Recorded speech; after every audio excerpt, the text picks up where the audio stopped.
Welcome to another episode of Hat Collecting, the show where we talk about the many different metaphorical hats that people wear, because no one does just one thing and everyone has a story. I am your host, Lacey Artemis, a creative Jill of all trades, and I am joined today by Alanna O'Reilly, who is a podcaster, a choreographer, a barista, and much more. Alanna hosts the Dystopian Telephone Podcast, an existential comedy podcast for the new Renaissance, and has choreographed projects yet to be staged, unfortunately, due to COVID. Alanna's pronouns are she and her. Thank you so much for joining me, Alanna. Thank you for having me, Lacey. I'm so excited. Yes. So speaking of this dystopian podcast thing, I was on that recently. So if you want to hear that, I believe it was episode 9 just came out. Episode 9, yeah. Yeah. I'm not sure when this is going to come out yet, so I can't say how many weeks ago, but yeah, episode 9, that's where I was. And I was talking about the trans experience, which was fun and interesting.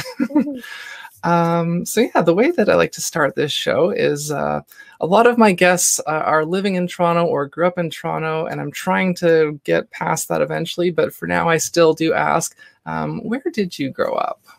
So I grew up, so I was born in Oshawa, but I grew up in a town called Amherstburg, which is like a small town outside of Windsor, known largely for their pizza.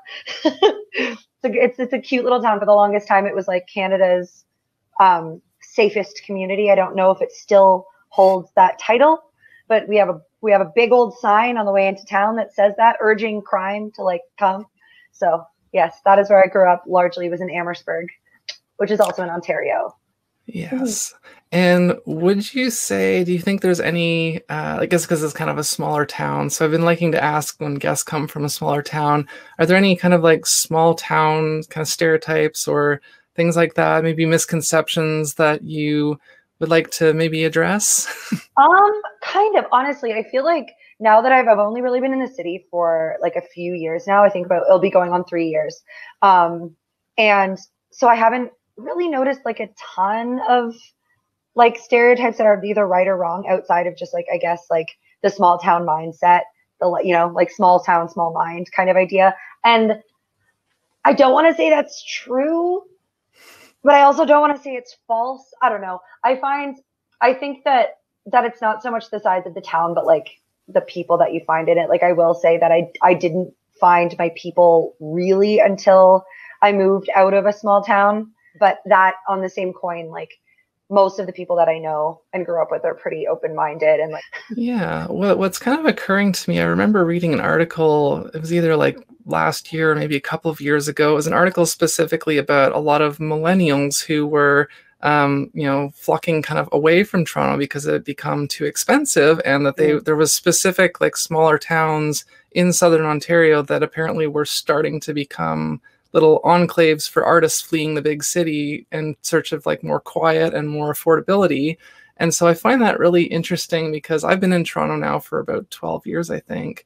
And I do love it here. I like the sort of the more like the kind of, the Annex or Parkdale, like kind of places a little bit like that feel a little bit more like an old town versus like a big fancy new city. But I can totally see myself maybe in a few more years kind of doing a similar kind of thing of like moving a little bit more out of town for just something like that. And so that occurred to me of like, we're used to thinking of like, oh, small towns are boring. Like, 'cause I grew up in Oshawa, which is not exactly a small town, but I did find it very boring there and stifling. But I think eventually once you kind of know who you are and you've kind of found your people, I guess, or found your thing, then you can kind of take that with you wherever you go next and kind of continue on. Yeah, I agree. I very much agree with that. I'm looking for an apartment right now. Actually, my roommate and I are looking to move, and like we toyed with that, or I toyed with the idea of like moving to like Hamilton or whatever, you know what I mean? Because it's cheaper, but also still accept, like you still get that like art scene, and like that's something really important to me. So yeah. But for now, it's the city life. Yeah. And with that said, I'm going to take a moment to do our land acknowledgement. Toronto, or Takaronto, is located on the traditional unceded territory of the Mississaugas of the New Credit First Nations, the Huron-Wendat, the Haudenosaunee Confederacy, and the Anishinaabe. This is a dish with one spoon treaty territory, and we are uninvited visitors on this land. Yeah, I know that, like I said, a lot of my guests have been kind of from this area or kind of grew up in this area. So I haven't been pushing the guests to kind of do their own research on this. But I know that once you kind of heard about this from me, you sort of adopted it for Dystopian Telephone, which I think is very cool. And I'm trying to get better at remembering to also say, and Black Lives Matter, because I mean, it's a button on the screen on YouTube every episode since I think episode 3 or 4, but I don't always remember to say it. And so I'm going to do that now. Yeah. And of course, you know, Black trans lives matter and all of that. So with that, is there anything, I guess I should offer you an opportunity if you want to say anything about that stuff. You don't have to. Yeah, like, I don't think I have any additional comments other than just like a resounding yes. Heckin' important. Yeah. Very, very important. Yeah, thank you for acknowledging that, honestly. Yeah, and I guess while we're on that, I will just kind of quickly say back in episode 6, I had someone on the show who was a lot more like someone who works in diversity and inclusion, and they explained kind of where the land acknowledgement came from, like why we do it. And so if you want to learn a little bit more about that, you can listen to episode 6, or if you go to YouTube, I actually cut that chunk out and made it a standalone video on my channel. So that's a quicker, easier way to get that information. So with that said, I know in the intro I kind of I mentioned several things that you do. Can you tell us a little bit more about how you got into these things that you do? Okay, so with choreography, it just happened. So I started dance. Like I took dance when I was little, and absolutely, I was a drama queen about it in the sense that so when I was super little, I was in preschool ballet, and we did Mary Had a Little Lamb, and I was in preschool 1, and the preschool 2s got to be Mary, and the preschool 1s had to be the lambs. And I was absolutely distraught that I didn't get to be Mary in the show and had an absolute meltdown about it. And then didn't take dance again until I was in 8th grade. Because my parents were like, nope, we're not dealing with this. So I got back into dance, and I really, really, really loved it, and like went super hard. Because like I said, I was in a small town, and there wasn't really a lot to do in the arts, like that was accessible, because Windsor was the nearest city, and it was like a half-hour drive away, and my parents both worked, and I obviously couldn't drive. I was 13. So I started taking dance and fell in love with it, and started demonstrating, and then started teaching, like all within like from 8th grade until like 11th grade. Like I was like class after class after class. I took some competitive things. I did whatever. And then in university, I started doing, or I guess right after high school, like at the end of high school, I started doing musical theater as a performer, which I really loved. And that's kind of what got me into singing and stuff too. But because I was teaching dance, when I think about myself as like a dance person, I don't really consider myself, like I am a dancer. I can dance. It's a thing that I do, but I don't really consider myself a dancer, because I was always more of the artistic side of dance rather than the athletic side of dance. In the sense that like I liked to create, and I liked to build the stage more than I liked to like drill choreography into my own head and have to perform it, even though I did love performing as well. So I did that, and I got an opportunity with a theater company in Windsor to choreograph. I think my first show that I did officially outside of just like teaching at a studio was Jekyll and Hyde, the musical. And I only got to do like 2 numbers in the show. And one was like a burlesque kind of number. And then the other one was more just blocking. And I was like absolutely obsessed and wanted to do so much more. So naturally I got another opportunity, and I choreographed Cats, which is like a huge, like going from 2 numbers to like a whole show, where I was basically the assistant director. And it was like the hardest thing I've ever done. And it was so stressful. And I did it while I was trying to graduate university, but it was like, I was obsessed. Like it was so good, and it turned out so well. And like we sold out the second weekend, and I got like people were really like happy with what I did. I was really happy with what I did. And then it kind of just stuck. So I've been seeking out opportunities to do it ever since. And yeah, since moving to Toronto, I was supposed to do Back and Forth, the musical, for the Fringe Festival. But obviously that didn't happen. So that's kind of just waiting. So right now I just teach, like I teach for my other job. And so there's that. Podcasting, funny enough, also just fell onto me. Like I needed a way to make art. And like I said, I couldn't choreograph Back and Forth this year because of all of it. And So yeah, and so I'm like questioning myself as like a dancer and a choreographer. And I'm like, oh, what's my art form? Like I was acting largely before this, and that kind of fell apart because I'm a theater actor, not a film actor, and being on camera usually makes me feel kind of weird. And so I was like, what do I do? How do I connect? How do I make art? How do I keep learning and connecting in this world? Like I'm such an extrovert. So I was like, I need to do something. So I'd been toying with the idea of a podcast. And so Dejan, who are our mutual friends, who does the podcast with me now, I asked him, and he's the one who wrote Back and Forth, who I was choreographing for. And I was like, hey, I can't really do this, but like, would you want to do a podcast with me? And so we sat down for a brainstorming session in the summer when restrictions were a little bit lighter and things were okay. We sat down and we like brainstormed like a bunch of episodes and like a bunch of like guest pairings, and like the concept that we're still kind of working with, even though it's shaped up a little bit better in the past little while, is kind of like it was all kind of there in that first meeting. And like, yeah, what is it? Just an existential comedy podcast for the new Renaissance. It's like, I completely pulled that out of my butt. Like, it was just like the most ridiculous thing. And I was like, I don't know what the new Renaissance, and like the new Renaissance, like I just made that term up. Like no one's saying that. But I was like, you know what? No, I like it. It's accurate. And so now we do it. And it's the thing that I'm honestly having the most fun with ever. Outside of my barista job, which also happens to fall on me right before the pandemic. I was like searching for work because I'm a starving artist and needed to pay my bills.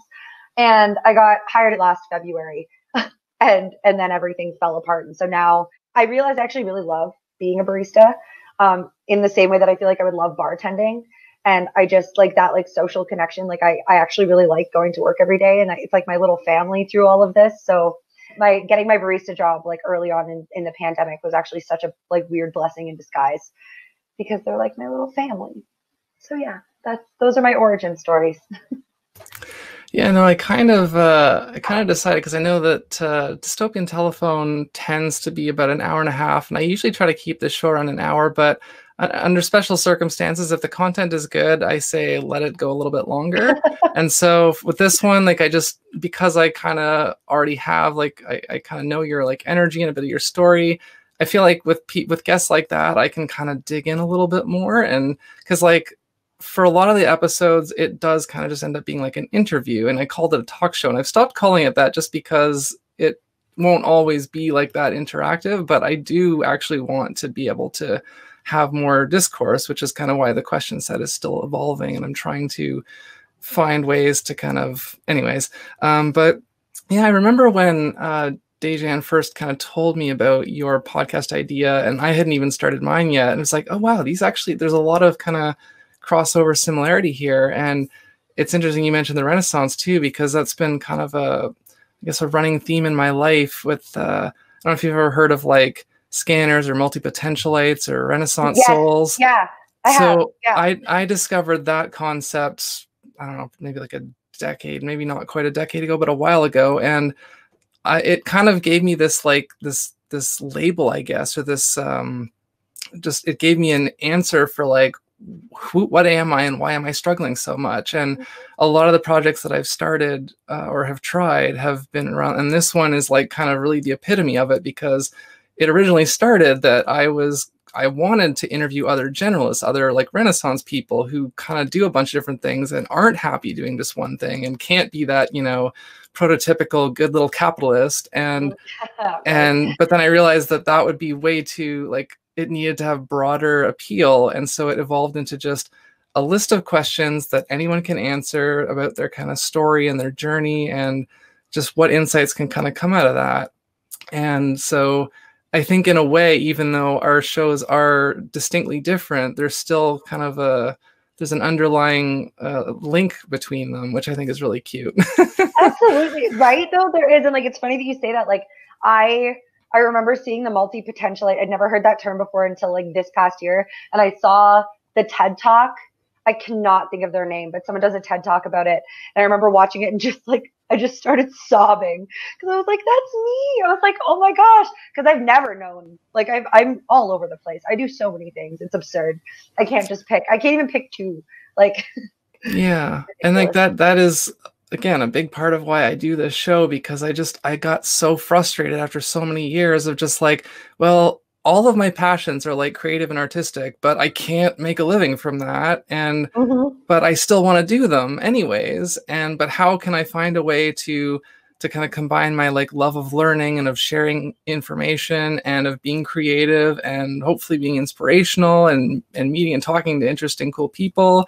And how can I put that all together? And this is kind of what happened. And I'm hoping eventually that it, you know, does become something a little bit more and maybe, you know, become something that can, I don't know if I'm ever going to be able to live off of it, but who knows?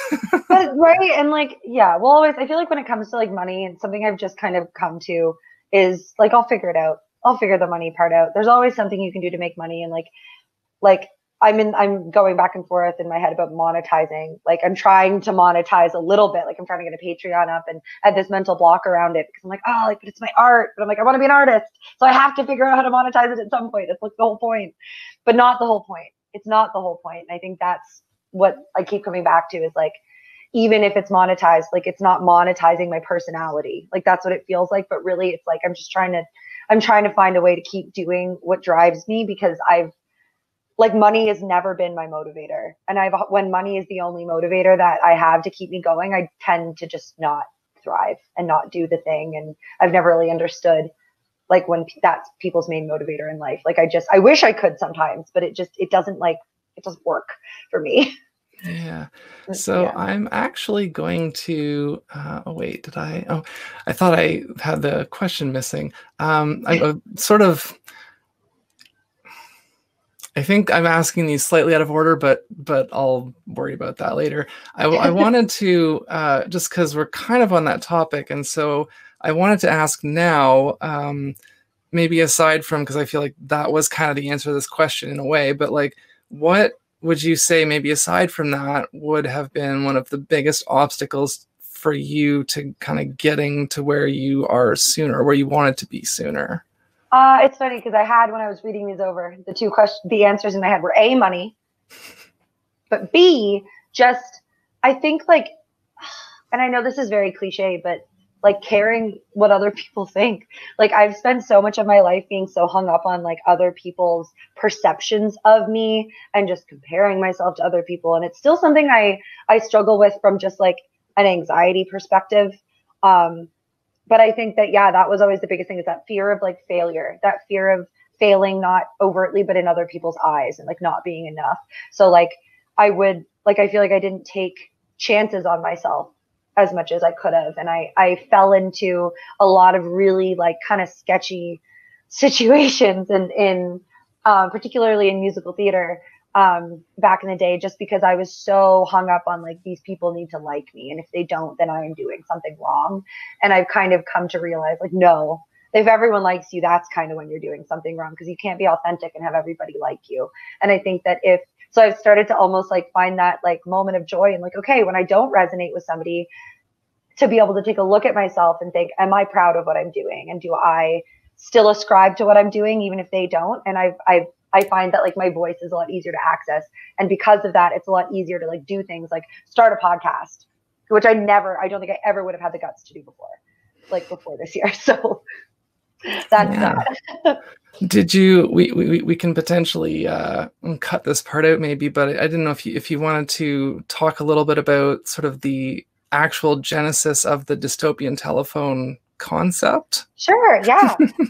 Well, it started, okay.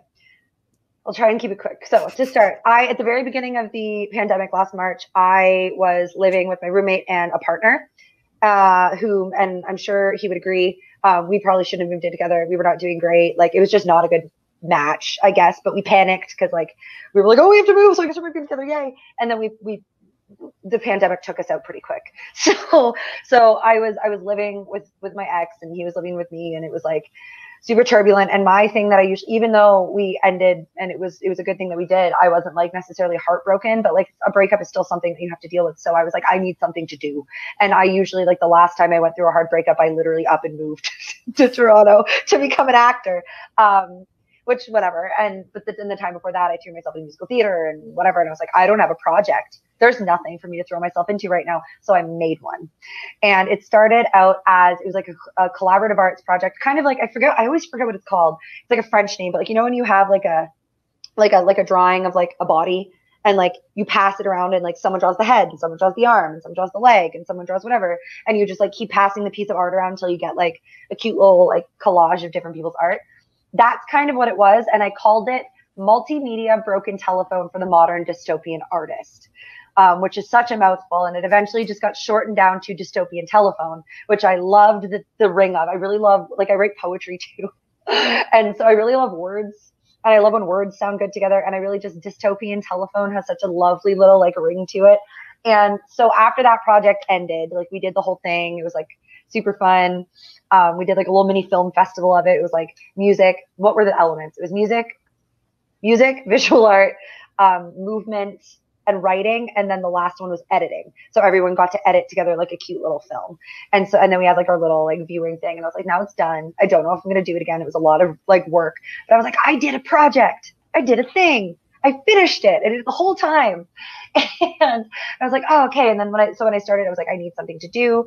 I need a platform. I toyed with TikTok and I tried, and I love TikTok, but I get it's for some reason, I just have not been able to be consistent with creating content on TikTok. I don't really know what my brand is. It's a lot of like planning and effort. And it just wasn't working for me. I was like, this isn't going to be like my number one platform. And I was like, a podcast, and Dystopian Telephone as a title, just kind of like, I was like, perfect. That's the title. And from there, I was like, okay, what do I want? I kind of started with that little phrase, like the existential comedy podcast for the new Renaissance, because like I said, like that Renaissance person thing I'm obsessed with. And that's kind of how it started with like everyone. And in my mind, like, it's almost like with the Ratatouille, like everyone can cook. I'm like, everyone is an artist. Everyone can make art. Art is the most human thing that we have.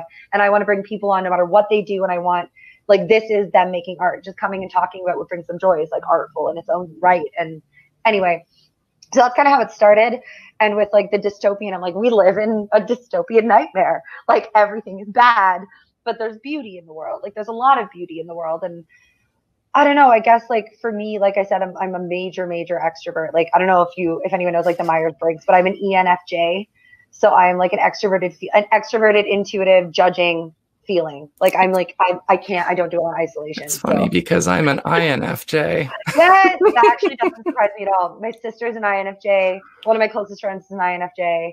That's like INFJs and INFPs are like the two types that I tend to like end up really close with. And then Dejan is an ESFJ maybe. Okay. I think we have, or maybe it's a T. We have one letter off and it's either the second or third letter. I can't remember which one it is, but that's another type that I have a very different kind of relationship with, I've noticed. But anyway, I'm going off on a tangent now, but that's, yeah. Did that answer your question? Like that's kind of how it came to be. No, just because I kind of know a bit more of the backstory, and even though I didn't actually end up participating in the original Broken Telephone multimedia project, I did think it was such a cool idea. And just because I do think that is relevant to kind of explaining and painting the picture of how you got to kind of where you are now. And like I said, I'm really allowing myself to indulge in this one, I admit. So don't worry too much about rushing. Okay, cool. I'm kind of just letting myself indulge and enjoy this one a little bit more. I might regret that later, but we need to enjoy things right now. Yeah. Do not. So one of the important questions here as part of this, again, because I'd like to try and help people learn things, what I guess we can, if you want to kind of do all three of the main things, or if you want to just pick one or two, but I like to ask about misconceptions, because I know everyone has assumptions when you think like, oh, you're a barista, oh, you're a choreographer. Like, what do you think people think when they first hear that is wrong, or that is maybe just needs a little bit of adjusting? I think, okay, and I get a little bit passionate about both of these. So for choreography, I'll be quick about this one. And this is something that I get trapped in still. So I'm like adding myself here. I'm like trying to convince myself, but to be a choreographer, you don't have to be a dancer. Like you have to have a dance background, obviously that helps, but like, oh, am I going to get it wrong? Oh, that Bob Fosse. Bob Fosse, his whole thing, the whole reason Fosse is a style in and of itself is because Bob Fosse was not a technically good dancer. And he is one of the most prolific choreographers and well-known choreographers in like North American history, especially when it comes to theater, musical theater, which my favorite show of all time is Chicago. So like, anyway, but so that's something that like for me took me a really long time to come to, because I feel weird about going into spaces as a choreographer because I don't like dance as much as I used to. And like, I can't kick myself in the head anymore. And I can't like do like a quadruple pirouette into like a, like I have the knowledge and I have the creative insight, but it doesn't always look the way on my body that I want it to look on other people's bodies. And the more I learn, the more I realize that like, you don't have to be like Mia Michaels isn't like, yeah, she's phenomenal. And like, but you don't see Mia Michaels out there in like the corps de ballet. You know what I mean? Like you can be a choreographer without being like a super athletic dancer. So that I think is something that I'm still trying to tell myself, but I want other like potential and budding choreographers to know that too. Like you can be the creative, like you can do that. You don't have to be an actor to be a director. You don't have to, or a professional, it's all what, yes. Anyway, I don't know how to end that sentence, but that's that one. But moving on to Barista, something that I get really fired up about, especially now that I actually found a low income job that I enjoy, that I could see myself doing like in a variety of capacities as like something to supplement my art, is that low income work isn't easy work. It's not like my hands constantly look like I got in a fist fight because they're dry and covered in nicks and cuts and scratches, and like my fingernail is falling off right now. It's absolutely disgusting. I won't make you look at it, but like it's like, and my feet are always hurt. My back is always sore. And like I exercise, so anyway, it's like, it's labor intensive, and it's like at the job that I have, like half of my job, if not more of my job, is customer connection. So I'm not just being asked to I hate it when I hear people belittle low income work, especially service work, especially now. Like at this point, service workers and low paid workers, and I can go on about this forever, so cut me off whenever, but like low paid workers and service workers are holding the world and the economy together right now and being absolutely left behind with the policies being made and with all of the restrictions being put into place. Like especially things like curfew, where it's like, okay, cool. So the low paid workers get to still go to their jobs from whatever time to whatever time. But now the time they have to actually do their living has been limited, and their hours are getting cut, and they're not given any government assistance. So, and it's not just a bunch of students who live at home. It's artists and other adults and people with families. Like I'm lucky that I'm single with no children. Like I cannot imagine and like working a low paid job right now and having to support a family. But anyway, so that misconception, like it's easy work, it's whatever. No, it's just low paid work. This came up on a recent episode. I don't remember which one it was now.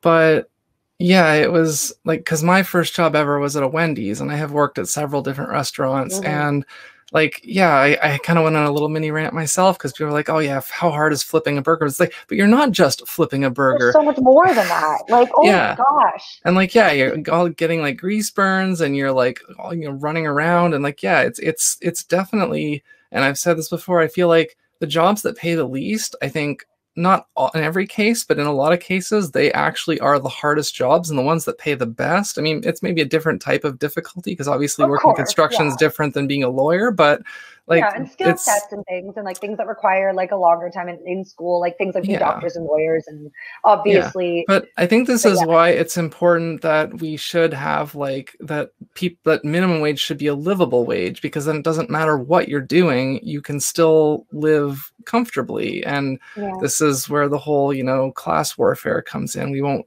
go down that road, obviously, but goodness, what a rabbit hole. So yeah, I guess I will continue on with the questions now. We've indulged quite comfortably. So when you were a child, do you remember what you wanted to be or do when you grew up? So many things. I think my favorite and probably the longest, which might surprise people, is I wanted to be, for the longest time, I wanted to be a meteorologist. There was a point in time when I wanted to be an interior designer and a psychologist. And of course I wanted to be a pop star for like the whole time. I didn't think it was achievable because I lived in a small town and the resources weren't there, but I still wanted it. But the meteorologist thing, I don't even know why. And I'm still really fascinated with like weather and like, but I remember I watched like, you know, the movie Twister, like that really bad movie about tornadoes. I watched it when I was like 7 and I was like, a storm chaser. That's a career for me. And then my parents were like, I don't think that's like a valid. And I was like, you know what? You're right. It's probably too risky. But a meteorologist, that sounds right. Like that sounds good. And like, obviously that's, I didn't pursue that, but I honestly could see a world where I did. Like I could see like an alternate version of where I'm like just like a weather person who like does like all the weather things and then like goes on the news and like presents it. Like I could definitely see myself doing that if I had chosen a different path. Yeah, no, the fun coincidence with that, I always get excited when people bring up certain things, because meteorologist is actually one of the professions on my list of like, I really want to have a meteorologist on this show at some point. Yeah. So that's like, it gets me excited because it's also, again, I'm trying to like these different connections where like I'll have one, because I literally just interviewed a like hairstylist colorist, and somebody I interviewed a couple episodes before that, that's what they had wanted to be when they grew up. And so I just love these connections of like, oh, hey, this person from this episode wanted to do what you do. And just, I love that, how it's kind of come in full circle in different ways. I'm so connected. We're so much more similar than we think we are. Yeah, definitely. And again, that's again part of what I'm striving for with this show, is to just like, again, everyone has that story, and like you might be like, I'm often surprised when someone who does X thing turns out to also do Y thing on the side. And I just think that's so fascinating, because there is this idea that people just, you are a this and you do this stuff on the side, but it's like almost no one seems to actually like do, or like mainly do the thing that they want to mainly do. And so but it's also, we can find like positives, and we can find value in the thing that we end up doing, even if it wasn't our dream. And yeah, I like getting to the bottom of those things. Yeah. Yeah. So the next question, bit of a, like the kind of preamble, the preface for it. I do happen to know that I'm pretty sure you're not 30 yet. I'm not. Okay, I was remembering. So you've still got time, according to society, to get everything figured out.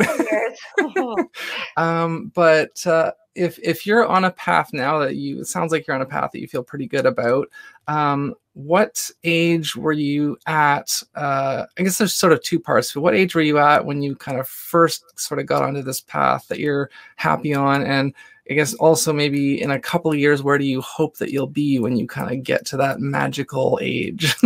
Right? Oh my goodness. So it's funny because when I was thinking about this question, I was like, oh, but I don't know. I was like, am I on the path I want to be on? But I think really in this past year, I've started to like really notice that I am in fact on a path that I like, despite everything that's gone wrong. But I feel like that started like, it's weird because I feel like I was on the right path when I started university a little bit. Like I had like an idea, because the program I studied is called Drama and Education and Community. And I did go in, I went in wanting to be a teacher. And then I did immediately after, like kind of panicked and went to teachers college because I was like, that's the plan. I don't know what else to do, even though I didn't really want to do it. And I ended up dropping out, not finishing it, which I'm honestly, anyway, I won't go on that tangent. But after that, kind of lost it for a couple of years. I just worked full time at Tim Hortons at the time, and was teaching still, and was just like not in a good place. Didn't really have a support system. Was kind of in like it was just bad. It was a bad time. But in 2018, 2018. But anyway, yes, then I moved here. Well, to Oakville, actually, technically first. I moved to Oakville with the intention to go back to school. And I was going to go back to school to get my child and youth care certificate, which is funny. My roommate's actually doing it right now, the same program. But I was going to do that program at Humber College. And I was like, I got in, I moved up here, and I realized that applying to school is kind of a means to an end. And by getting up here, I'd achieved that end. And I was like, I don't want to go back to school. I don't want to work with, like, I do work with kids already, and I do not wish to work with kids in any more of a capacity than what I already do.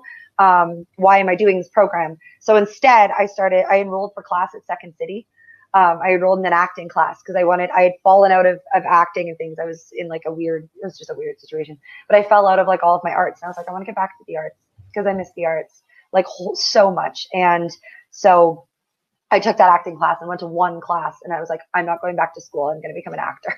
And I still like acting. And now I call myself an artist now, and even though that was like, I was like, I'm going to act and that's the thing, I still think that set me on the right path. And every choice that I've made, whether or not those choices worked out, that I've made since then has kind of led to that. And sometimes I like sometimes will look, so I'm really emotional right now. I've been so emotional this week, this month, this 6 months, year. It's fine. But yeah, like the one a little while ago, I remember like walking into my apartment and closing the door, and like all the Christmas, we had like set up our Christmas lights, and I was just like home alone that night, and everything was like clean. And I was like, I've created a nice little life. Like I'm struggling in ways and I'm doing whatever, but like, I wouldn't take it back, like any of it. Like, I think that I'm pretty happy with what I've made for myself, and I'm excited about what the future is going to hold for me. So yeah, that's, I guess I feel like I'm on the right path. I'm absolutely not. I'm definitely still in the interim in a lot of ways. Like, but yeah, I don't know. Part of that was also, I forgot an important part. Part of that was also coming out. The same summer that I decided to be an actor was the summer that I realized that I was bi.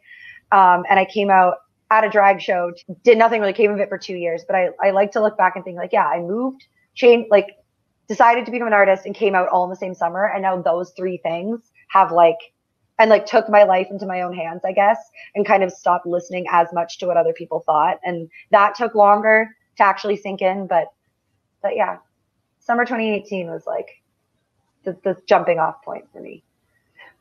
That sounds good. Again, like I'm enjoying just kind of like reveling in your story here. I don't know every single piece of it. I know some of it, obviously. But, yeah. So I think this next set of questions, I was just thinking before we started recording that I think I might kind of combine them in a sense. Sure. And so just kind of like what I was, there's kind of a two-part thing. Obviously being like silly and playful and goofing around, I feel like is pretty integral to the human experience. And also self-care is very important, which is becoming more, I guess it's becoming a little bit more mainstream in the last few years. And we're starting to realize it's not all just like spa treatments and fancy dinners. So I guess in a bit of a, not quite rapid fire sense, but just like, what was the last silly or playful thing you did on purpose that didn't involve children? And what was the last act of self-care that you did, no matter how small it was? Okay, so silly and playful. And okay, so every week on the podcast, we play a game.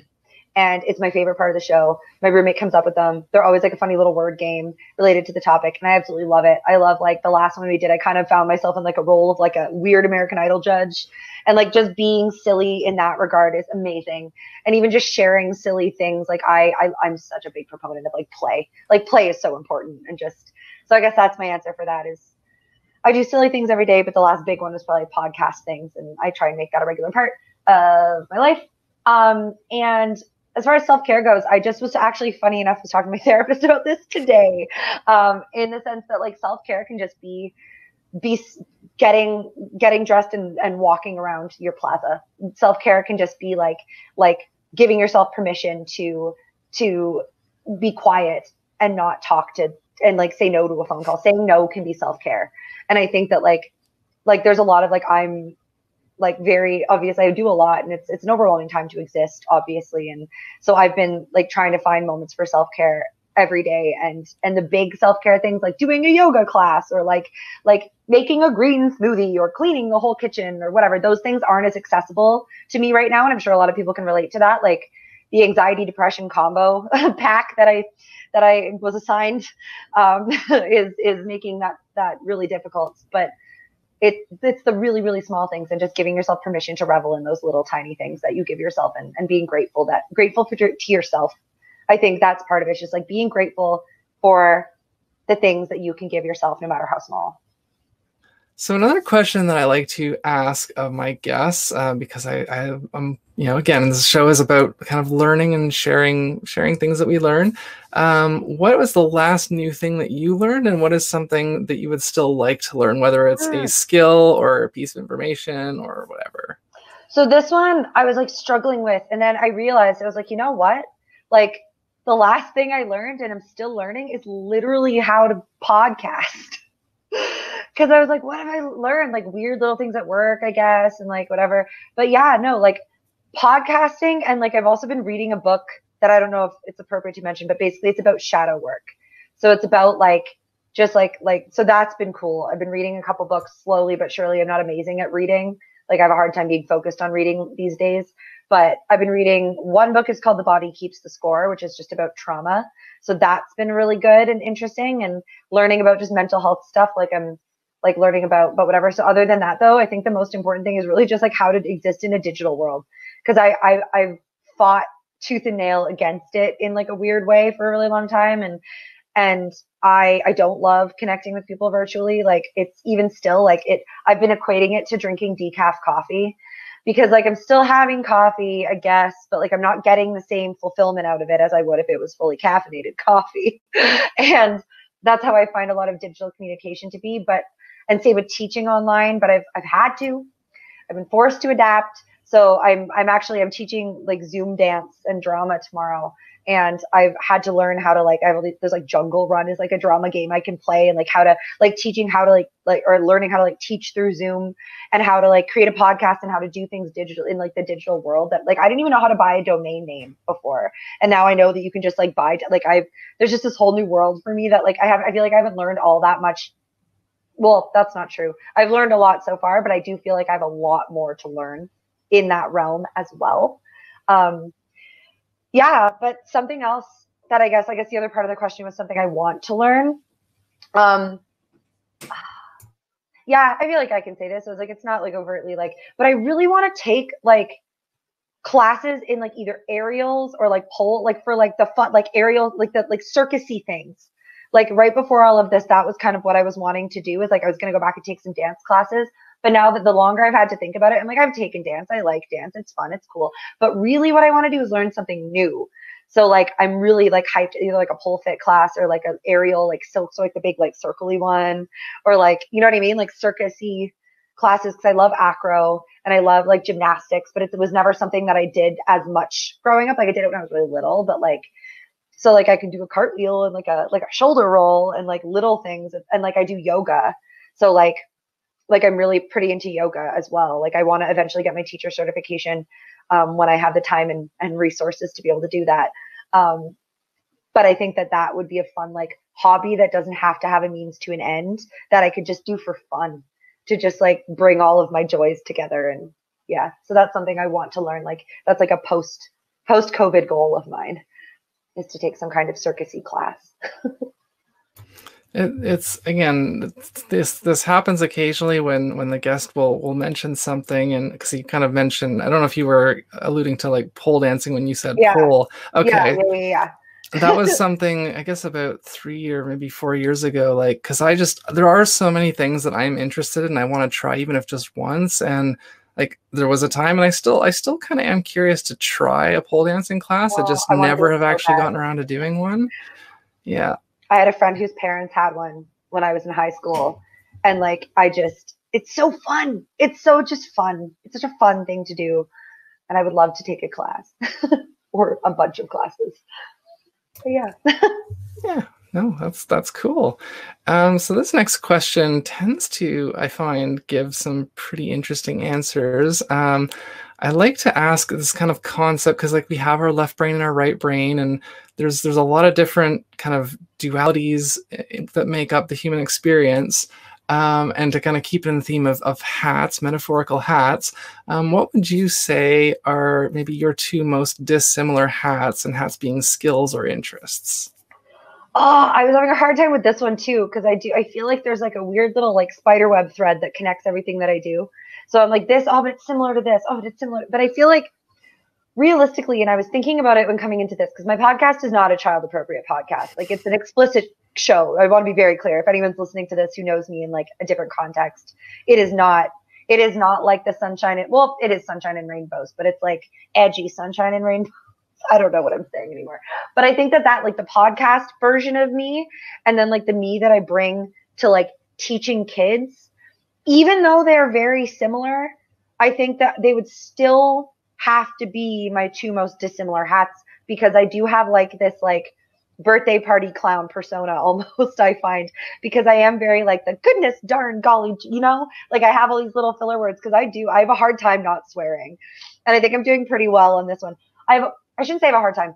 Unless I have to like flip my brain. Like I'm either in teacher mode where I'm speaking like I would speak to children, which is kind of how I had to flip my brain for this, or I'm in podcast mode where I'm just like super crass and making like, you know, like, and I get like fired up about capitalism and I like scream about the patriarchy, and I have like a whole like side of me that like is explored like about like shadow work and like kink and like all those kinds of things, and like that kind of world, and like like human sexuality is something I'm so fascinated with.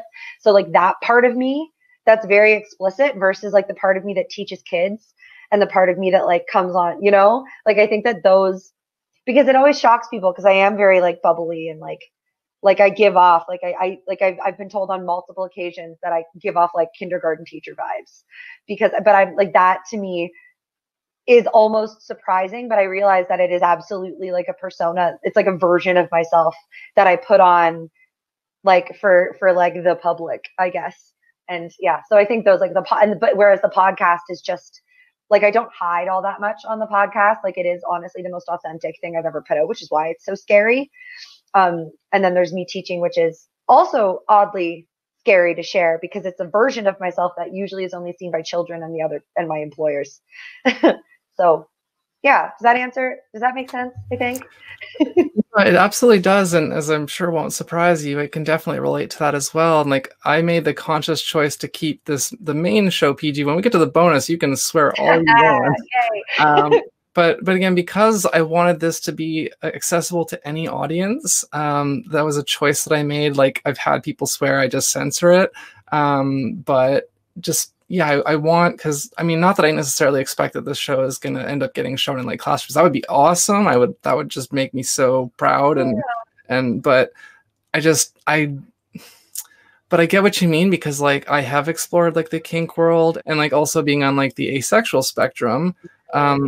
So like there's times where like I'm like, oh yeah, like I totally want to just like flaunt it, and there's other times where I'm just like, I am just working, nothing else matters. And so I totally get that, and I think, and this is kind of again why I like this question, because it does help to kind of highlight how no one is just one thing. No one is that like linear and kind of rigid and one note. Like we all have. And some people, just from doing this show, I feel like, or even thinking about the questions, they've told me like, oh yeah, this kind of made me realize some things. And I'm like, yes. So again, this show is ultimately achieving my goals. And so I'm really excited to see it go for a while and see who I can eventually get on. So the next question here, and I guess this one kind of relates, I guess, more to pre-pandemic, but you can answer it for pre or now or both if you want. But like, what is your schedule generally like, and do you have a peak time of day? I've been thinking a lot about this lately because I feel I call myself a morning person, but I think I'm a morning person because I get up early for work, honestly, and because I have anxiety. Again, like I experience depression too, and like especially now, like largely circumstantial. But I find I saw this somewhere on the internet one time. I have no idea where. It's probably a meme, but like comparing, it was like you can tell a lot about somebody if like morning people tend to have anxiety as like their higher issue, whereas evening people tend to have depression as a bigger issue, because with anxiety you wake up and there's a bear chasing you and you're like, I gotta go, let's just do it, let's do all the things before it catches up to me and I'm useless. Like I'm useless between, like, it's weird, we're recording right now, like between the hours of like 3 and like 6, I'm usually like, I'm not like absolutely useless, but if I do get up early and have a morning, that's like my chunk of day where I'm just like like I don't know how to person. And then but I am a very social person. I do like having like my evening. But I think by default, like because of work, like I do tend to like be an early riser, and I do tend to be more productive in the morning. But I also like, there's a balance because I like to have that like nighttime social life, like very much so, because it really, really does fuel me. In like obviously pre-COVID world, and like now I would say I'm definitely more of a morning person because I just kind of turned into a pumpkin at night at this point. But yeah, that's, I guess, my answer. So the next question here on my list, and we've kind of already, I guess, touched on this really in the previous, and sometimes this happens on the show where the previous answers will kind of foreshadow the future questions.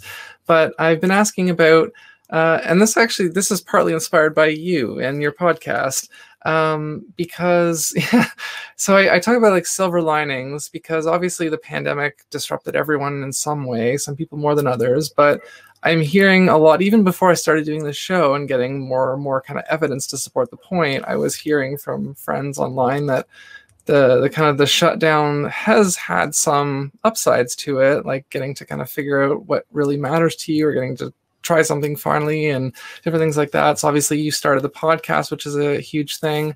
But I guess kind of aside from that, is there anything that really stands out in your mind as like a silver lining or really like positive that resulted specifically because of the disruption of the pandemic? Actually, like, yes, in like several ways. Like it really, this pandemic has really brought into full focus my relationships in my life. I already mentioned before about like my ex, like that clearly like put under a microscope, like when tested, it absolutely shattered, which was the right thing to happen for both of us, I think. But it also brought like a lot of other things into perspective. Like so my girlfriend is like, we're long distance right now. She is my best friend in the world. We were best friends in university when we were both in the closet. I was me very much from myself. And like I said, I mentioned already that like I came out in 2018 to myself and several others, but not like at that point, because of those few years where my life kind of fell apart. My girlfriend and I had fallen out, like Alex and I had fallen out of touch and weren't really talking, but she actually was like the first person to reach out to me about the first Dystopian Telephone project. And we started talking again and started having Zoom FaceTimes with like other friends, like my roommate who is also my roommate Kristen from the podcast. She writes the games for my podcast, and she it was also in my programs. Like her and I have gotten a lot closer, and Dejan and I have gotten a lot closer. And then me and Alex were kind of brought together because of all these other like disruptions. And like I just love her so much. And I'm so grateful to have her in my life. And like, yeah. And just like allowing myself and just being home and like being on, like I ended up on TikTok because of the pandemic, which I wasn't on before. And like through TikTok kind of like helped me realize a lot of things about myself, helped me start to like just look inward and like figure out like what was going on with me. And like I've made the joke a few times that like, because people have like told me, they're like, you seem like you've grown up so much, like you're so much more mature, blah, blah, blah, whatever, you know, like you seem a lot more grounded, as I'm like floating through space. Like, thanks. But I think as much as I joke, I think that really comes from the fact, and I say this as a bit of a joke, but I'm not even entirely wrong. I was like, I feel like all of the insecurities of my life can be explained by three things. Let's see if I can remember what all three of them are. One of them is the fact that I'm bi. Oh, I do. I know what all three of them are. The fact that I'm bi, the fact that I very likely have, and we don't know this for certain, like I still have to go through, but it's becoming abundantly clear that I most likely have ADHD. I got to go get that checked out still if I can get my life together enough to make an appointment. But yep, so there's that. And the fact that I am very, very much polyamorous. And those three things, realizing those three things over the course of the pandemic, just through having time by myself and having like reconnecting with old friends, you know, and starting creative projects and taking chances and being lost and feeling like everything's so turbulent, but also knowing. So like, again, I'm not going to get into it just because whatever, I want to protect identities and whatnot. But like I had a really, really, really rough relationship right before I moved here. And in that relationship, I was basically like, I didn't leave the house. I didn't watch TV. I didn't do anything. I was kind of in a bubble for 2 years. So when all of this started happening again, I was like, oh, here we go. This is trauma. This is fun. But I think that like being able to cling to the fact that I was like, no, I've been through worse and I've survived it. And now everyone else is suffering and all this, like, what can I do? Like, how can I?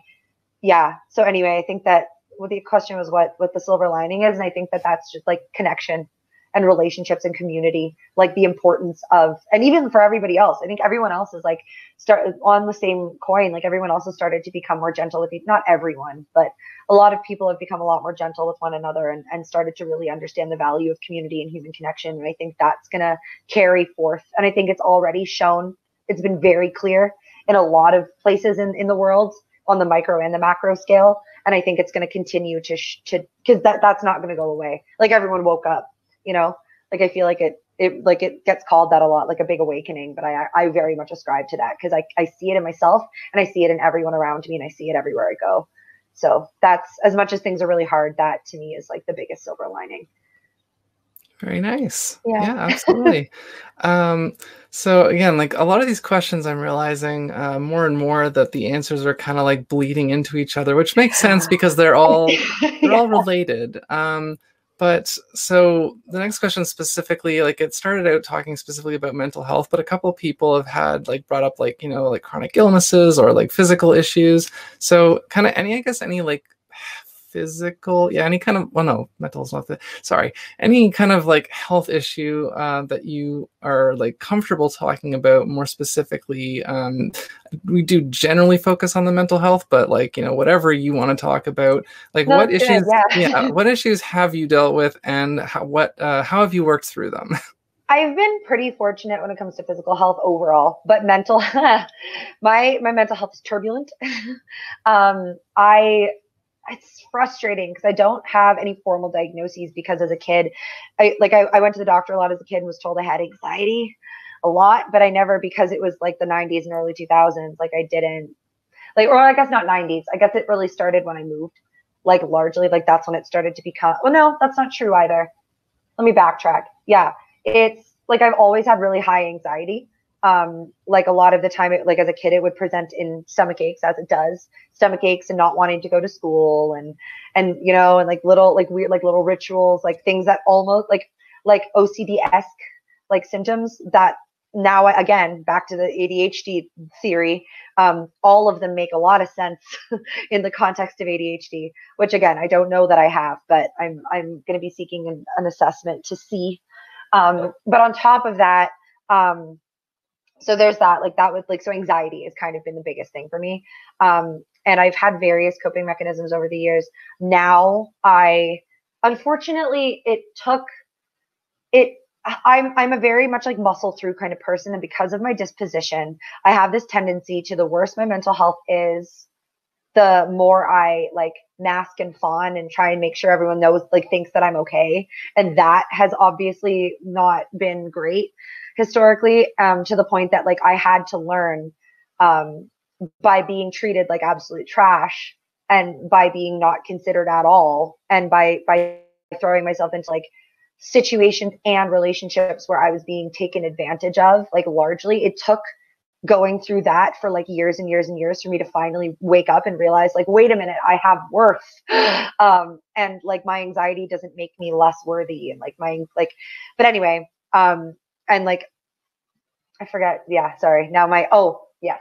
Okay. Again, see, it's happening now. I'm like losing my train of thoughts and talking about it.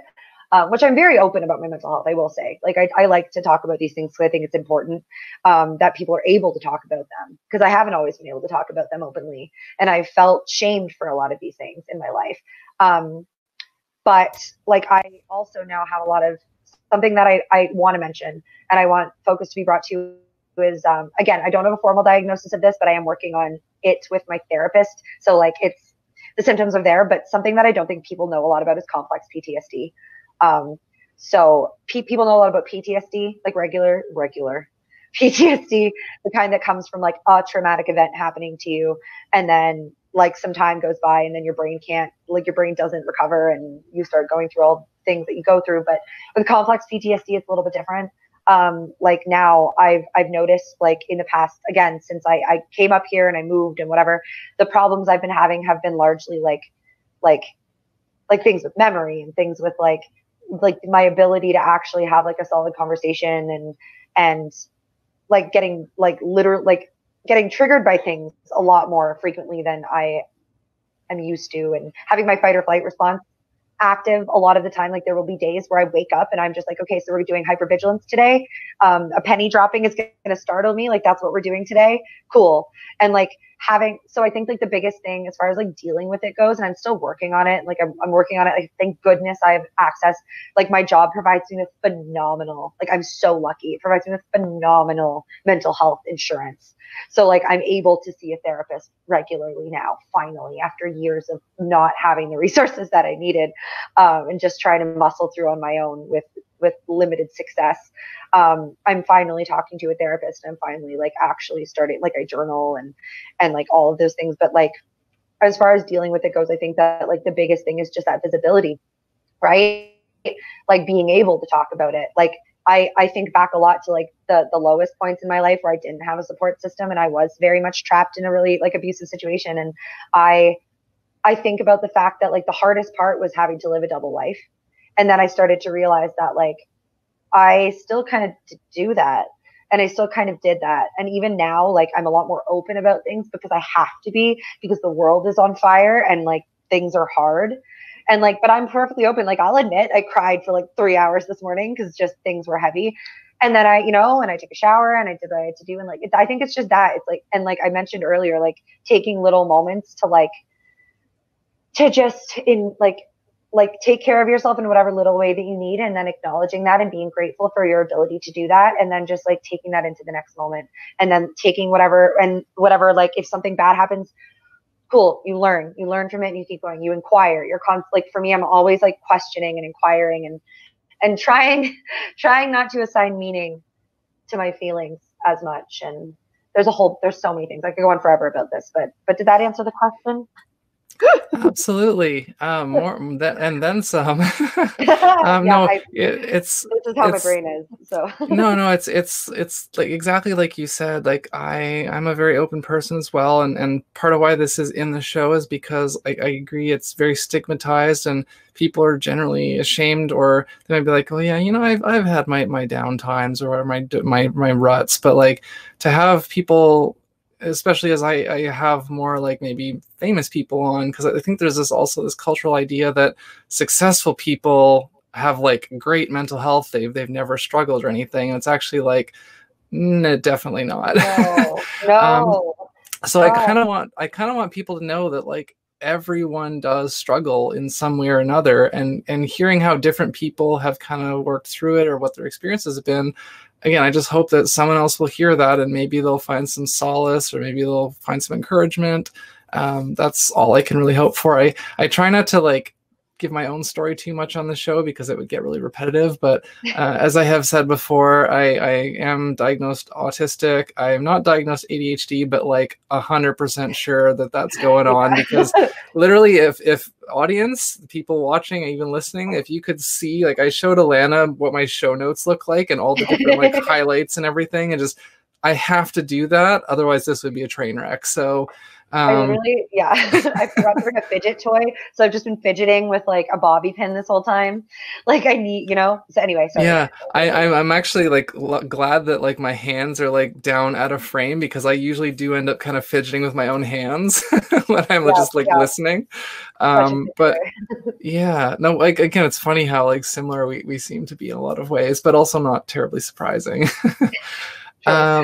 So this next question, we've obviously touched on relationships already in previous answers, and that does tend to kind of come up. But I think the way that I'm gonna like try and reframe this a little bit, because I'm trying to get at like a specific outcome sort of idea of like, I've been asking like, because I think back to how when I was growing up, there's like my dad and my mom. My dad was like, you should get a job in the trades. And my mom was like, well, I support, whatever you want to do. But, obviously you understand that like, if it's, you've got to find a way to pay the bills or whatever. But she encouraged me to still pursue the things that made me happy. Whereas my dad didn't really care that much about that. So, I've been kind of asking like, how are the close relationships in your life like supportive? But I think the way I'm going to try to start doing it is there an example of maybe someone who supported you really in a good way, the way that you needed or you wanted, and an example of someone close to you who maybe didn't, and just so that we can kind of, I guess, contrast and help people learn. I guess what I'm trying to do is help people learn if they are not getting the right kind of support, how to identify it and maybe what to do about it. Yeah. Okay. So it's funny because I do have that do you meet people who are in my life like right now or historically like over the course of my life? I just say close relationships, however you want to define that. Okay, because I feel like that's an interesting question. I feel like I have a lot like right now I'm at this point where I have a lot of like supportive people and I've kind of gotten to this point where if someone's not going to be supportive, I just like don't need that in my life anymore. And the reason I reached that tipping point was because of people who were not supportive. And so I guess that's the example I want to use just because of the stark contrast. So my parents are pretty supportive people. I have to put that out there, like first and foremost. Like my parents are supportive in the sense that like they both are kind of just like do it, but do what makes you happy. Like they let me go to like weird art school. Like they supported my choice in moving. Like they still help me when I need it. Like I'm very, very fortunate. Like my brother's gay and came out like way before me. So like, and I watched them support him so that when I came out, it was just like, by the way, also I'm bi and also I'm polyamorous. And they're like, cool, as long as you stop dating jerks. And I was like, deal. And like, so I've been supportive in that regard by them.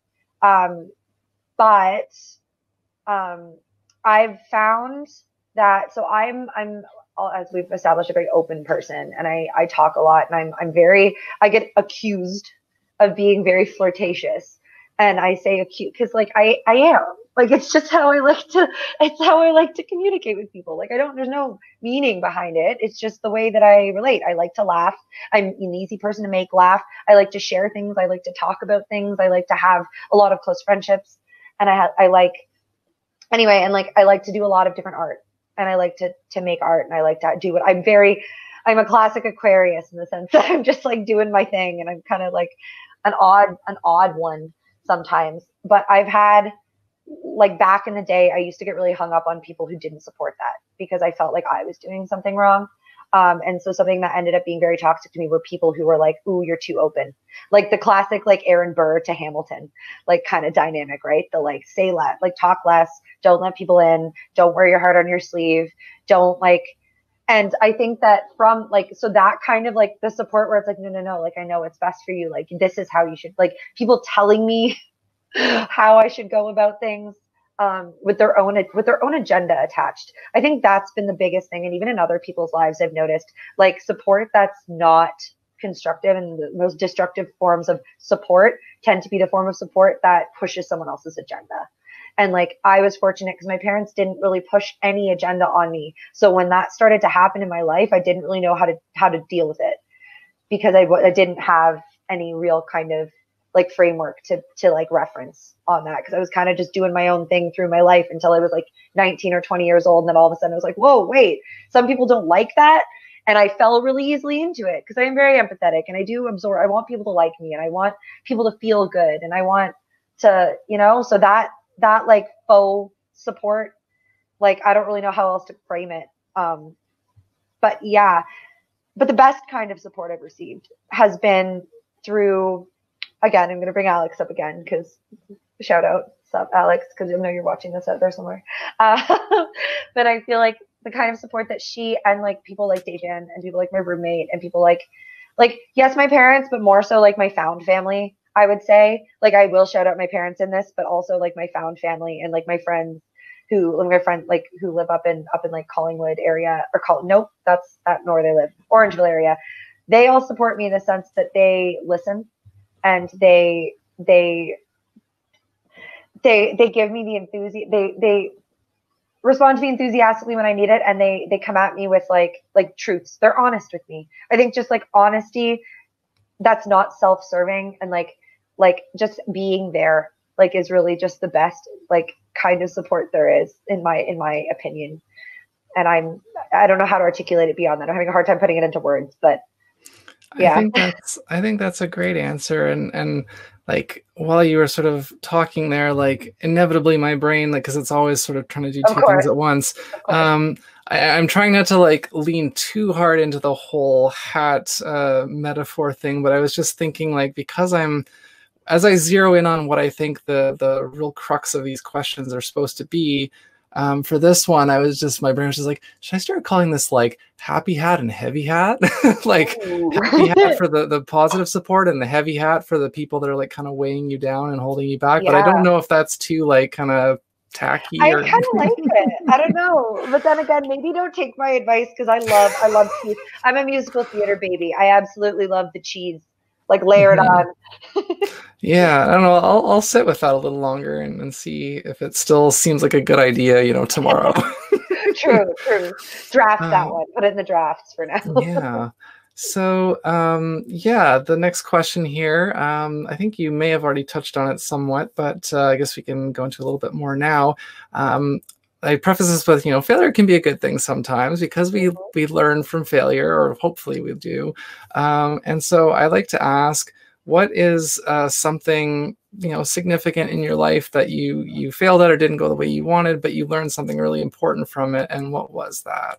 So I absolutely avoid failure at all costs because I was a straight A student. And that's that on that. But something I kind of laugh about because I went from being a serial monogamist to being in like only dating men to being like a queer polyamorous, like long distance, like in like the healthiest relationship of my life. So I think honestly, the thing I failed the most at is monogamy. I failed at it, and not in the sense that I was cheating on people, like not in the sense that like I don't know, I won't get into all the reasons as to why, but like I think the biggest thing was like when I was being monogamous, I was so like my parents are this really beautiful, like they met in high school and like grew up like, like they ran away from their small town together and had this like life, and they did all this like, and they're still like happily married, and all they're missing is a white picket fence. Like I've definitely said this on the podcast before, but like, and so like that was how relationships were modeled to me, was like this like, like heteronormative, like mono kind of deal. And so I was trying to replicate that in my own life because I seek connection so absolutely deeply. And I absolutely like just like thrive in any kind of relationship. It doesn't have to be romantic. I thrive in relationships when I'm being true to myself. And I don't think I've ever really been true to myself in a monogamous relationship ever. Not just because again, I am bi, like I'm not saying just because I've been dating men, like for the record, like I'm not saying that because I was dating men, I was failing, but I was in these like relationships where like I was trying to fall into this role of like I mothered a lot of people, not because they necessarily needed it. Like that's where I failed, was I gave too much emotional labor. I made everything about them. I put my needs second. I became enmeshed with people. I became codependent. I got like, I thought in my head, it was like, because I because I wasn't a jealous person, because I wasn't dealing with jealousy, and because I felt like helping my partners all the time, I thought I was doing well. And I was like, why are my relationships failing? Like, why am I just like picking these people? And then like, I did a bunch of reflecting on it, like as my last relationship ended at the beginning of the pandemic. And I was like, oh, I started to look at like myself, and I was like, oh, okay. So maybe I was part of maybe the problem a little bit. And like coming to that and like feeling that like kind of like shame part of it and like dealing with that, I think I really learned like to make time for myself and to put myself first. Like, and I think that's why polyamory is so important to me, because even if I'm only in one relationship, like I'm always in two, because my first relationship is always with myself. And like, I don't consider myself solo poly, because like Alex is my primary partner, and I don't see that like changing. Like she's a good one. But anyway, I keep getting sidetracked. But yeah, like I think that I learned that like my relationship with myself is integral to my relationships with other people. And if I'm not attending to my needs first, like if I'm not, and I think I said this to you in the break, like if I'm not putting my own mask on first, I'm not in a position to actually help. And any help that in my experience, what I was doing is any help that I was giving these people that I was with was not helpful. Like I wasn't meeting them where they were. I was taking on their pain, and I was taking on their problems, and I was trying to fix them. And that wasn't good. Like that was not constructive. And I think that as soon as that clicked, like it became possible for me to have a healthy relationship and to be in a healthy relationship. And that also made it possible for me to accept myself and to like be like, oh, right, I'm a lot gayer than I thought I was. And like all of that just like all fell into place the second I was like, I need to love myself. And so that's been like the goal ever since, I guess. So yeah. Personal journey. So yeah, we've talked about a lot already. We're just about to the end here.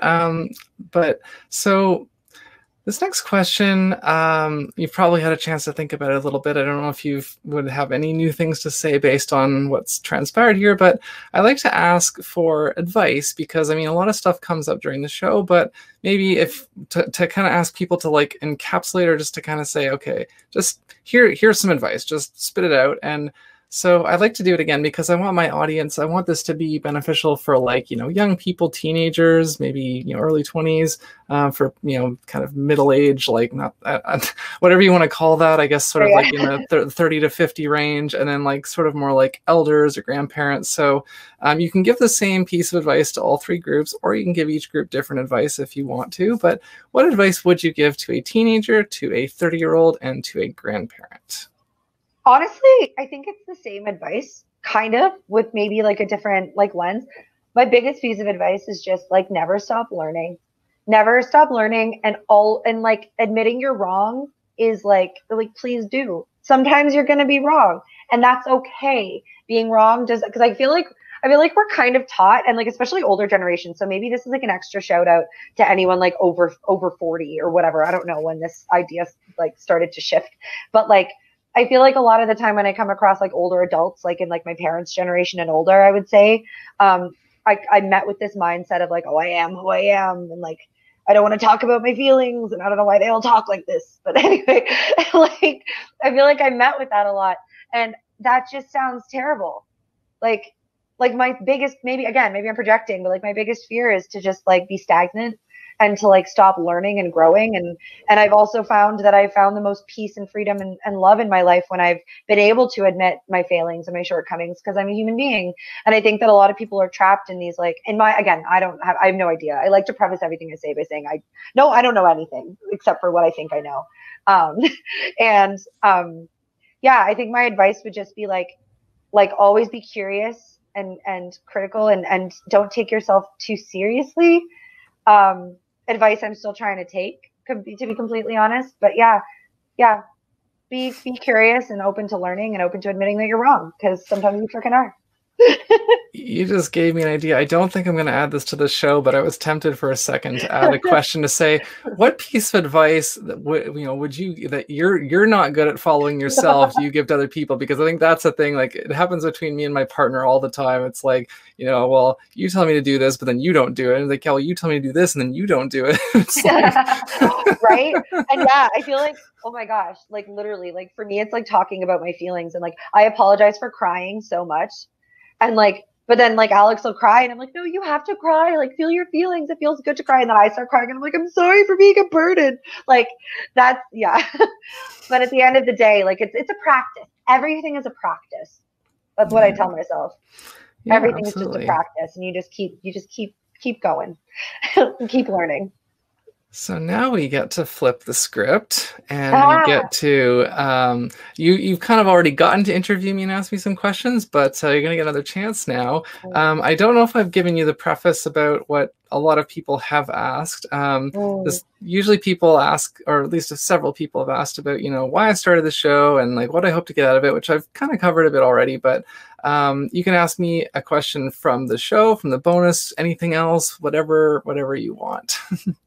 I kind of like, and this is terrible to just like steal your question, because like I would love to know what is a piece of advice that you give and don't necessarily follow.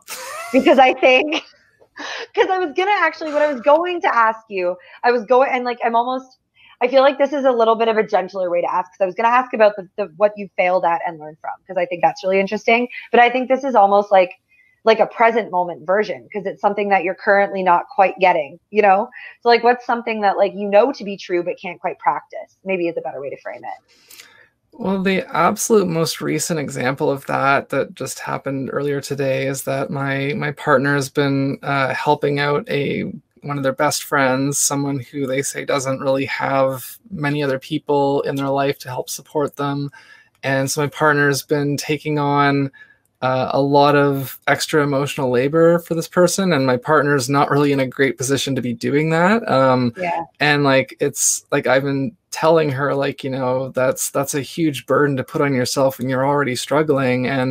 but I've been kind of doing the same thing for her because she's been struggling a lot too. And so I don't know if you ever heard, this will be another little tidbit for you and your audience and my audience of like, have you heard of the I think it's an article, maybe it's a book about like the like circle of complaining or something like that, where you're supposed to like, you're only supposed to like complain out, but people who are further in the ring from you, like it's like basically if someone else has more going on or more a bigger trauma, then they're allowed to complain to you, but you can't complain to someone who has it worse than you. So it's like, so I'm kind of looking at like, I feel like where I am in my sort of situation, I feel like I have more capacity right now to be supportive, which has meant that I've been supporting more than I've been supported. And I kind of realized today, I'm like, you know what? I don't really have too many people that I feel like are kind of outside of my own ring who have even more support to give that I can kind of turn around to.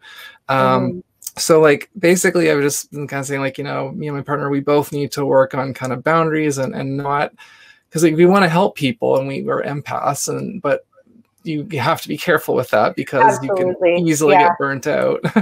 I know it. So, and like, I think kind of in terms of the feeling, I did touch on this in another episode as well, of just, I feel like, and again, kind of how I was explaining earlier about this show is kind of the culmination of so many other projects that I created that I was trying to find something. I was trying to find something, and it like, because I did a podcast years ago where I was interviewing people and I really enjoyed it, but I ended up stopping it after a while. And then after a couple of years, like, I miss interviewing people. And so I started doing it again in a different form for various reasons. That ended up having to stop. And then of course, a couple more years pass and it's like, man, I really miss interviewing people. Like, why does this keep coming back? Like, I'm an introvert. Why do I like talking to people so much? Because I'm a social introvert.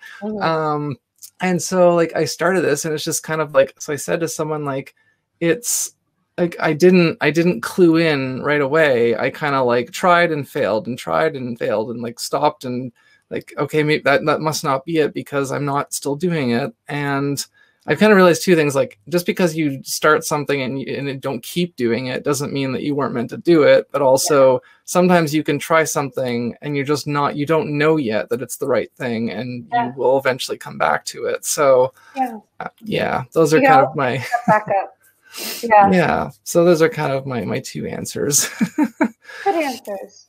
Good answers. And it sounds like you're working through it. Like, it sounds like you have a really good mindset towards both of them. So that's really good to hear. Yeah, it's like I said, the reason I kind of actually did bring that up specifically of like, you know, being bad at taking your own advice or actually acting on your own advice is because that's something that's been really like put back in my face a lot lately of like, I'm telling this other person to like do this or not do that, but what am I doing? I'm doing or not doing that. It's like, why is it?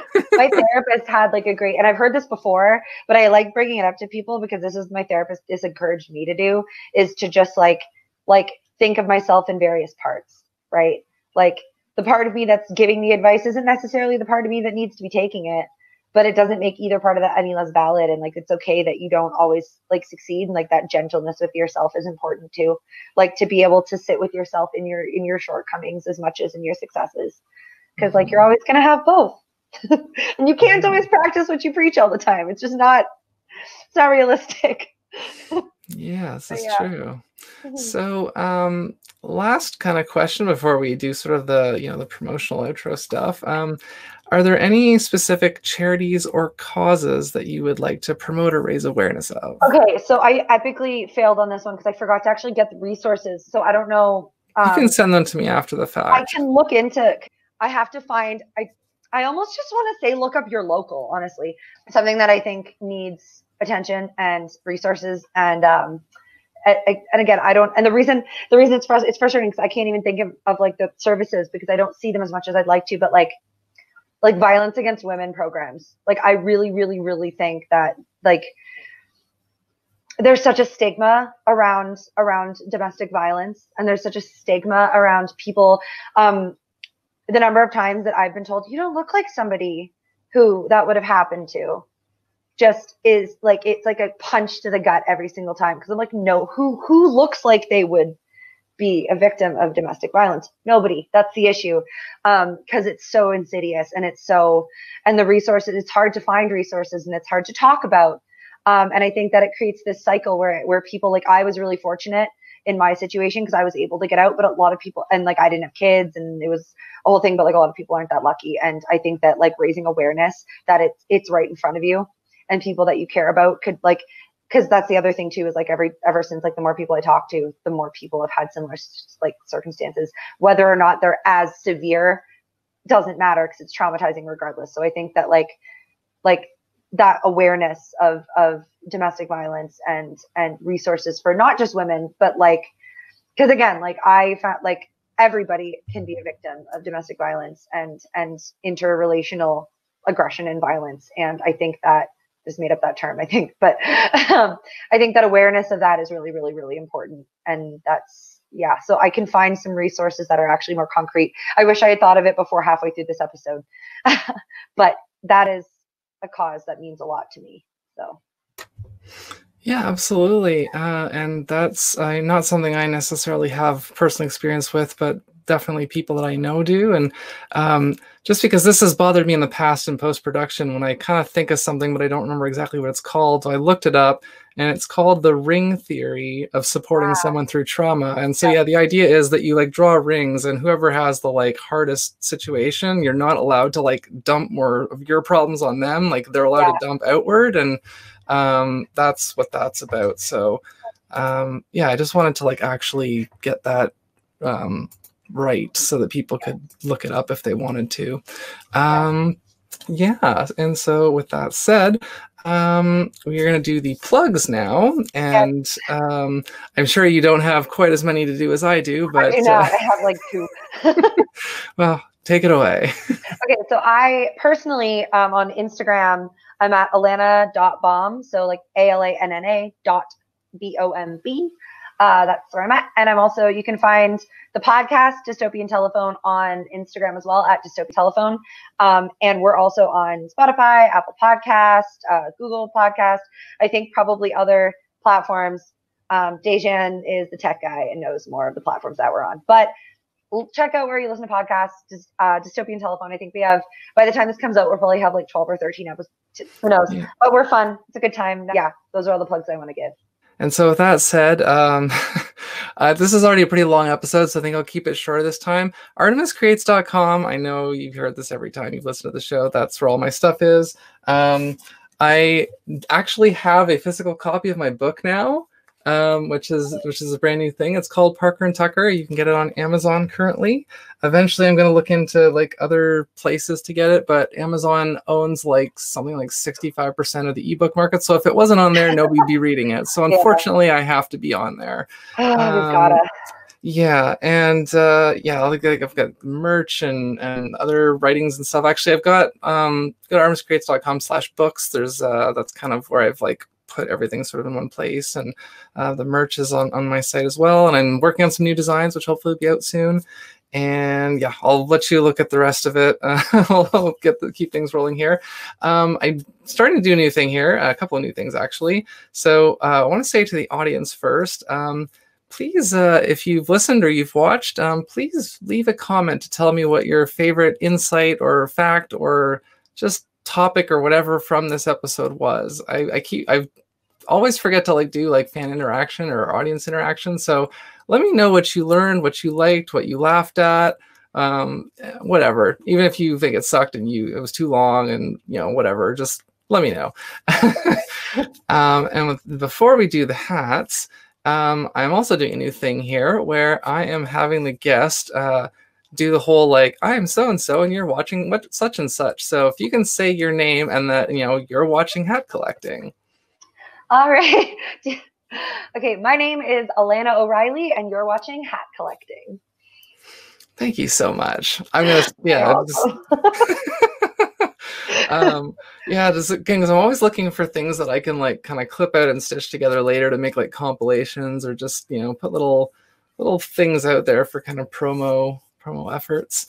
And so with that said, we are going to do our hat thing now, and this is going to be interesting because This is definitely not going to fit over my headphones, but maybe it will.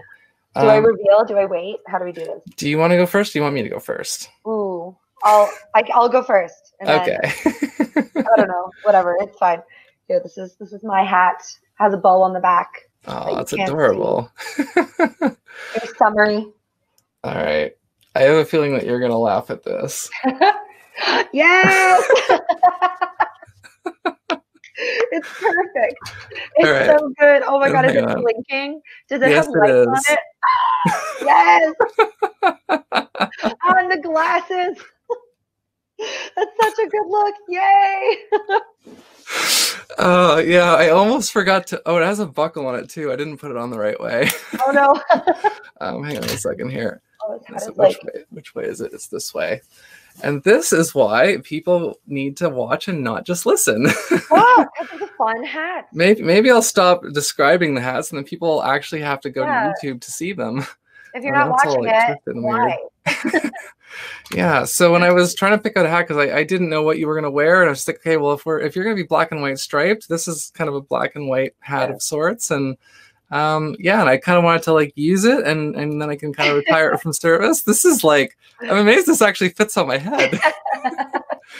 I love staying it. upright, but yeah, I got this from Value Village around Halloween time, and yeah, it was I think it was only like a few bucks. So I'm like, you know what, that's worth it for my show. Nice. Yeah, so this has been an extended version of hat collecting. I'm not sure how long this is going to be after the editing, but I don't care. You're welcome. If you want more of this, check out my extremely long podcast.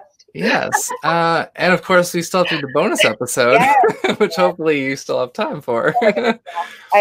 It's COVID. I have nothing going on tonight. Yeah. So that said, if you want to hear more from Alanna, if you haven't gotten your fill, head over to patreon.com/ArtemisCreates. And that is where all the bonus episodes go, as well as some other content. I'm still working on getting a little bit more stuff up there, but we have another set of about a half dozen questions that's a little bit more kind of fun. So yeah, that said, this has been long enough. Thank you so much for sitting through this, and I hope you enjoyed it and you learned something, and I will see you next time.